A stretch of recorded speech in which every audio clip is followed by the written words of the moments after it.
Welcome to Arrival Coaching's Thrive Movement 2018 interview series. I am Beth Myers, your host and the owner of Arrival Coaching. I am a law of attraction empowerment coach. I'm a mentor and a speaker.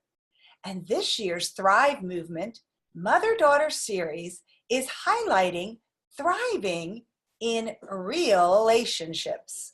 And I term real as Real Empowerment Allows Love. Thank you for watching as I introduce you to women who are daughters. Some are mothers and some are not.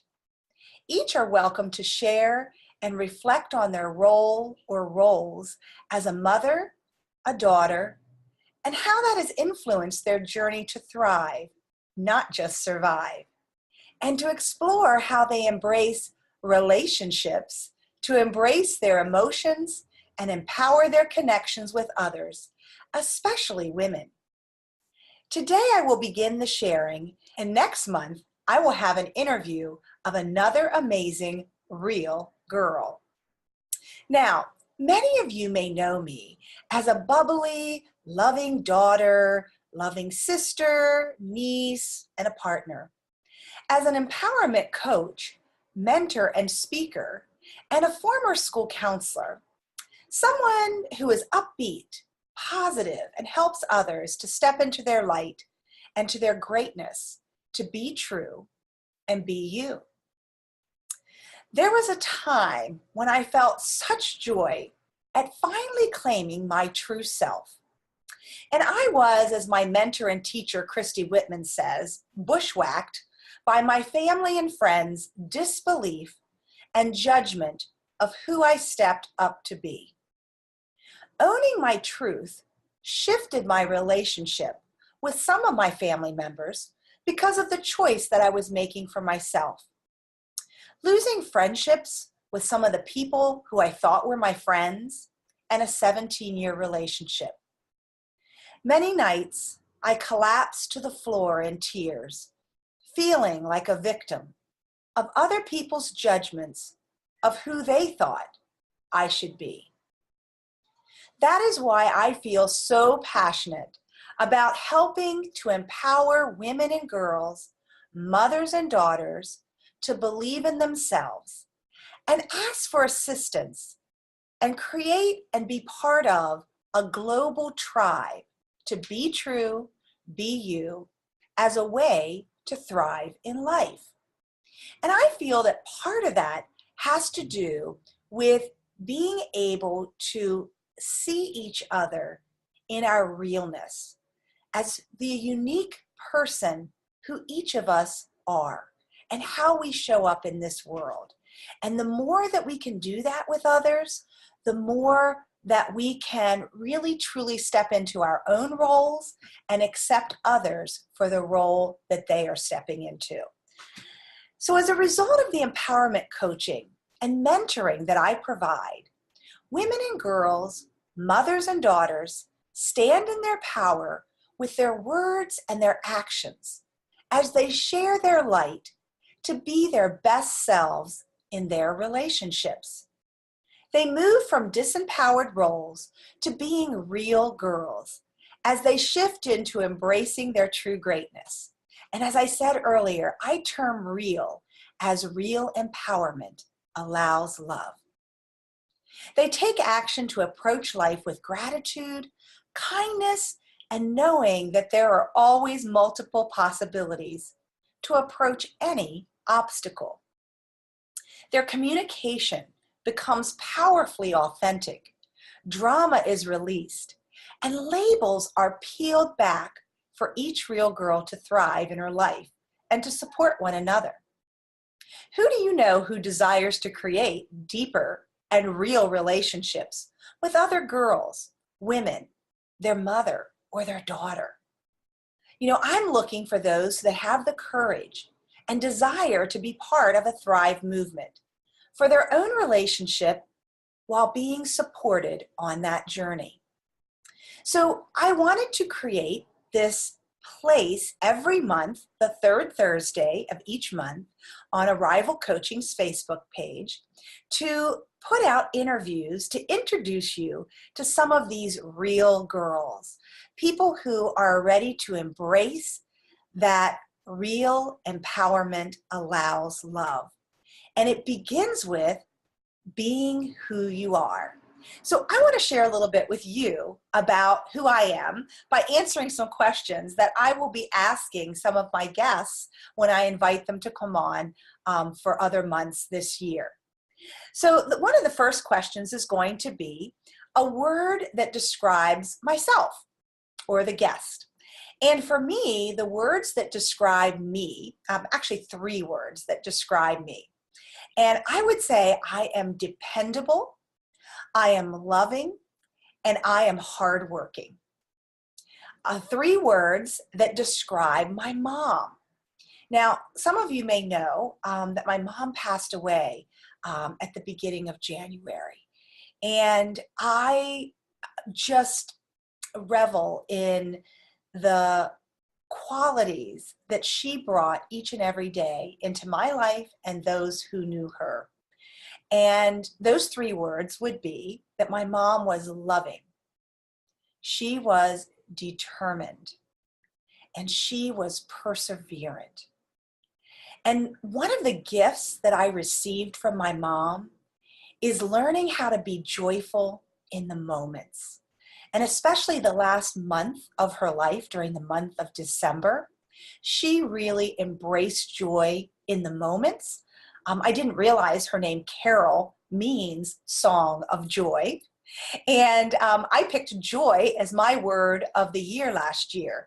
And I really learned as I watched her and spent more time with her, caring for her, to embrace that joy each and every day.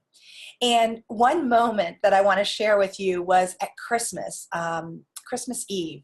She said, "That box under the tree is for you." I said, "Really?" It was one of the biggest boxes under the tree. And so I opened it, and to my delight was a Raggedy Ann doll, a large Raggedy Ann doll that my grandmother had made for my mom, and 2 small little Raggedy Ann dolls. And it just touched my heart because Raggedy Ann was my favorite growing up. And I had 2 Raggedy Ann dolls that my grandmother had made for me. One when I was a small child, and I slept with it every night. And by the time I went to college, I was like, oh my goodness, mine's losing the stuffing. She has lots of stains on her. And Grandma, could you make me a new one? This was my mom's mom. And she did. And so I had a brand new one to take to college with me, and I have had ever since. And this is the one that my mom gave to me. And she was so delighted and so joyful that she was passing it on to me. And that to me just was the best gift ever. And to see the joy of my mom sharing that gift with me, as well as her love, because she saw the tears that were streaming down my face and just knew how much I appreciated the gift, but most of all, the gift of her loving me. So one of the best gifts that I feel that I have given really has been in the last 2.5 years. I had been a school counselor in my 30th year of education, and my dad was diagnosed with cancer. And I was there as he got his surgery and helping to care for him that summer as he was recovering, and then he got an infection. And so it was a very long journey for the next half a year that he was able to move through, and he had cared for my mom before that. So we worked together with my aunts and family and my sisters and other caregivers to care for my dad and for my mom. And when it got to be where I was feeling like I wasn't doing my job in the way that I desired to do my job as a school counselor, I decided to be able to leave my job as a counselor and take a leave of absence to be able to care for myself, but also to be able to care for my parents. And to me, that was one of the best gifts that I gave to them, because they had always, always cared for me and for my sisters.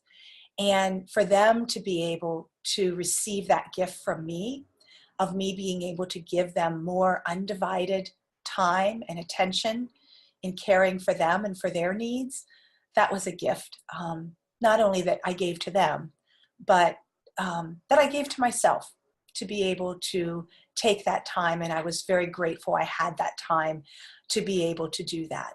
And it will be something that I will always cherish in my heart.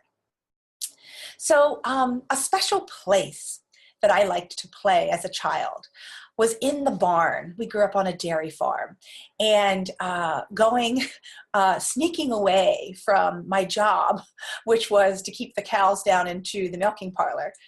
I would sneak up into the barn, into the loft where the hay was, and I would go and look for the kittens that a cat had given birth to, and find them and play with them, and then run back down to do my job, sometimes getting discovered that I wasn't where I was supposed to be. But the most playful thing that I probably did was putting them in the pocket of my sweatshirt and sneaking them into the house to take a little break from my job at the barn. I said I had to use the restroom, but went in, did that, and then played with them on the floor till my mom caught me and then scolded me and told me to get out with the kittens, or the kitten that I had brought in for the day or for that time. And so anyway, that was a fun memory of a place that I liked to play as a child, as well as swinging on the swing under the big tree out in our yard. And knowing that my mom enjoyed swinging as well, and would sometimes with the grandkids get on a swing at the park, and my dad would get on a swing as well. And so I think that was something we all like to do, to just let go and swing free and enjoy that time. So another question is, what is a habit that I've picked up from my mom? Well, one of the things that I've picked up from her and from my dad is the belief in the good of people and the importance of loving one another. And the other habit would be to ask for help when I need it, and to continually be a seeker, to seek information that helps me to thrive in my life. Another question that I'm going to ask guests on our show is, what is a book that your mom read to you and that you too enjoyed? So my answer for that would be Louise Hay's book, You Can Heal Your Life. My mom was really a trendsetter. She was diagnosed with MS when she was in her early 40s, and she always looked for alternative ways to assist her in staying healthy, because one of her goals was to continue to be ambulatory through her lifetime. And really up until the last few days of her life, she was ambulatory. She was able to use the walker and walk around a little bit, even though she used the wheelchair more frequently towards the end of her life. And one of the things that I learned from her was, she was reading this book, You Can Heal Your Life. And I was like, Mom, why are you reading this? And she says, well, I'm looking for how your thoughts can create this dis-ease in your body. And it was something that I just found very intriguing. And as I started to have some health issues in my, I guess, late 30s, I picked up a copy of the book myself and started really looking at and really shifting my perspective on how much our thoughts and emotions can impact our bodies. And it has been my go-to book for a very long time. That's a book that just has made an impact on me, and I'm really grateful for my mom sharing that with me and having conversation with me about that book, You Can Heal Your Life by Louise Hay. So those are some of the questions that I will be asking guests that come on the Thrive Thursday for Thriving in Real Relationships, the Mother-Daughter series, so that people can get to know the people behind the roles, the people behind the daughter label, the person behind the mother role, and get a little insight into what helps us to just be real, because that real empowerment allows love. And one of the things that I saw as a school counselor for the 31 years that I was a teacher and a school counselor was that when we can peel back those layers, when we can get to know each other for who we are, nothing can break down those walls better by improving communication and releasing that drama than getting to know one another. And it really starts in our primary relationship with our family, especially for girls and their mothers. And so I'd like to just shine some light on that. And I hope you'll join us for future interviews, which will be the third Thursday of each month. And I look forward to you joining in on those conversations. And please feel free to leave your comments from this and your takeaways from today's unveiling of getting to know a little bit more about me and my role as a daughter. I am not a mother. I was a mother to over 15,000 students and families in my career in education, and I now mentor others and help lead them into roles of being more empowered to thrive, not just survive in their life. So I hope that you'll join me. And until then, be well, be true, be you, and thrive.